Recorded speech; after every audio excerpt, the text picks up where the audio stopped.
Assalamualaikum warahmatullahi wabarakatuh. Perkenalkan, nama saya Muhammad Zaki Rahim dengan NIM A11 2024 15953. Baiklah, di sini saya akan presentasikan UAS saya, post machine learning saya yang berisi tentang prediksi risiko report mahasiswa menggunakan machine learning dengan pemodelan Random Forest.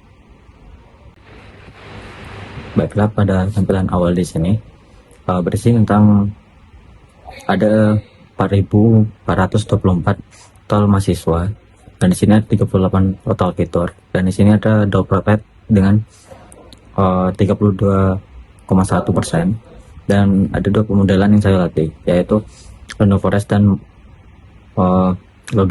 logistik Bagilion. Selanjutnya terdapat histogram distribusi usia mahasiswa saat melakukan pendaftaran, sehingga kita dapat melihat tentang usia yang paling banyak muncul pada masing-masing kategori.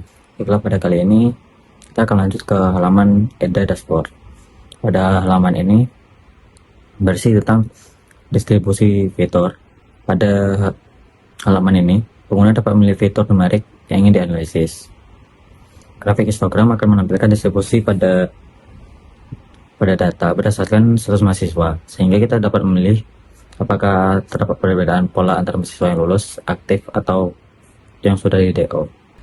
Baiklah, kita akan lanjut ke halaman heatmap korelasi. Pada halaman ini itu akan menampilkan heatmap korelasi antar fitur. Visualisasi ini kita dapat mengetahui fitur mana yang memiliki hubungan paling kuat antar risiko drop DO.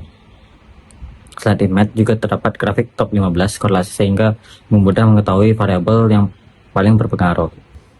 Lalu kita akan lanjut ke box plot.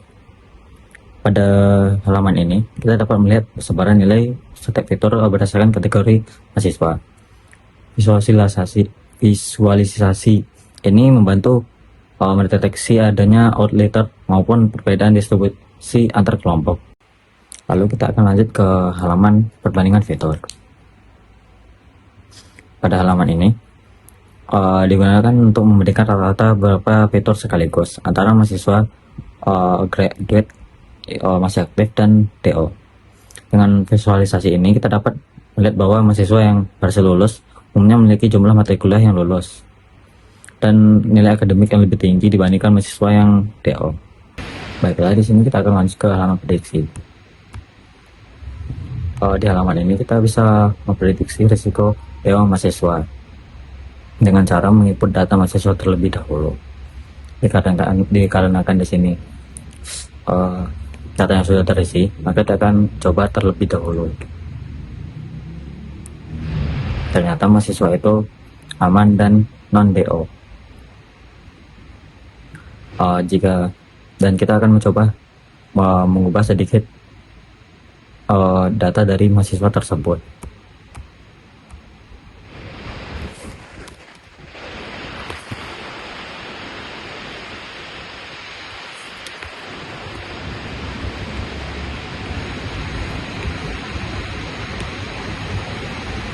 Dan terlihat di sini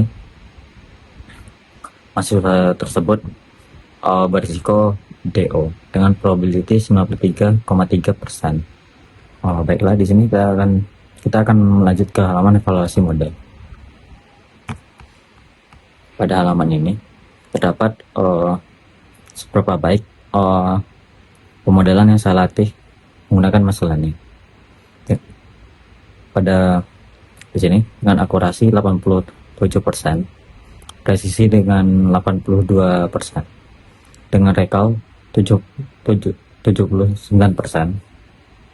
dan F1 skornya 80%, dengan ROAU-nya 93%. Lalu di sini ada komposisi matrik untuk melihat jumlah prediksi yang benar maupun salah. Selain itu, terdapat error curve yang memperlihatkan kemampuan klasifikasi model semakin mendekati sudut kiri atas, maka performa model semakin baik. Dan di sini kita akan lanjut ke halaman data overview. Pada halaman ini berfungsi untuk memberikan gambaran umum mengenai dataset yang digunakan dalam proses latihan pemodelan machine learning. Pada bagian atas Ditampilkan informasi ringkas mengenai dataset seperti jumlah total mahasiswa, jumlah fitur, variabel yang digunakan, atau jumlah data yang diproses oleh model. Lalu, di sini ada preview dataset yang dapat menampilkan beberapa baris pertama dari data. Tujuan agar pengguna dapat melihat secara langsung struktur data yang digunakan, mulai dari data pribadi, mahasiswa, data akademik, hingga informasi keuangan. Selain itu, juga ada halaman tersedia informasi mengenai tipe data setiap variabel. Hal penting ini memastikan bahwa seluruh data setelah sesuai sebelum dilakukan proses pemodelan. Kemudian ada ringkasan statik seperti nilai minimum, maksimal, rata, dan standar deviasi untuk setiap fitur numerik. Informasi ini membantu kita memahami karakteristik data secara keseluruhan.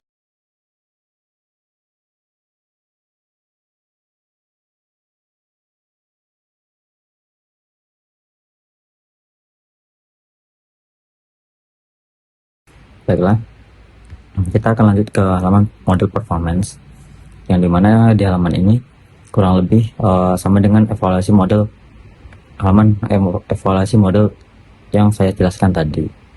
Nah, berarti tentang hasil terbaik dari pemodelan yang saya latih. Lalu lanjut di sini. Halaman ini juga kurang lebih sama dengan prediksi risiko dropout mahasiswa yang saya tunjukkan di awal tadi. Hasilnya juga tetap akan sama,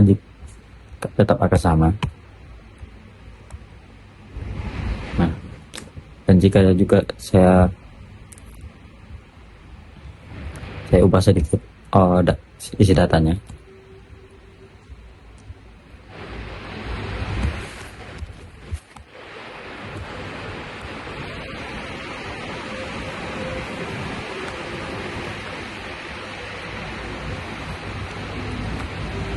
Itu juga tetap akan keluar output yang akan sama juga. Jadi sekian presentasi UAS machine learning dari saya. Assalamualaikum warahmatullahi wabarakatuh.